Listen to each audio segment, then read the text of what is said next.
VPS यानी voluntary pension scheme एक long term investment plan है जो आपको रिटायरमेंट के लिए फाइनेंशियली सिक्योर बनाने में मदद देता है। इस प्लान में आप रेगुलर बेसिस पर इन्वेस्ट करते हैं और खुद डिसाइड करते हैं कि आपके पैसे किस फंड में कितने परसेंट जाएंगे, जैसे इक्विटी फंड, डेट फंड या मनी मार्केट फंड। इस प्रोसेस को एलोकेशन कहते हैं। इक्विटी फंड स्टॉक्स में इन्वेस्ट करता है जहां ग्रोथ का पोटेंशियल ज्यादा होता है। इनकम फंड बॉन्ड्स और फिक्स्ड इनकम सिक्योरिटीज में इन्वेस्ट करता है जो स्टेबल रिटर्न्स देते हैं, जबकि money market fund short term और लो रिस्क इंस्ट्रूमेंट्स में इन्वेस्ट करता है।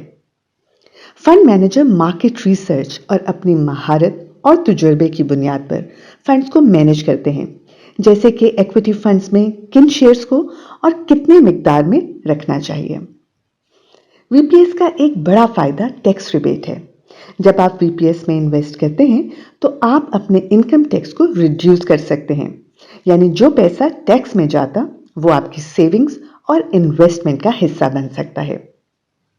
इसके साथ एक और फायदा यह है कि आपकी इन्वेस्टमेंट पर जो प्रॉफिट बनता है उस पर हर साल टैक्स नहीं लगता, यानी जो मुनाफा आप कमाते हैं वो पूरे का पूरा आपके अकाउंट में ही रहता है और दोबारा इन्वेस्ट होता रहता है, जिससे वक्त के साथ आपकी सेविंग्स और तेज ग्रो कर सकते हैं।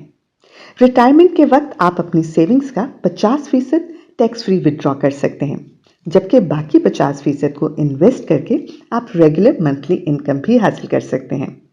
और सबसे इंपॉर्टेंट बात, वीपीएस को एसईसीपी रेगुलेट करती है, जो इंश्योर करती है कि तमाम रूल्स फॉलो हो रहे हों और इन्वेस्टर्स के इंटरेस्ट प्रोटेक्टेड रहें। म्यूचुअल फंड्स में सरमायाकारी के नतायज मार्केट के हालात पर मुनहसर हैं। सरमायाकारी की पॉलिसीज़ और रिस्क को बखूबी समझने के लिए ऑफरिंग दस्तावेज़ात का मुताला कीजिए।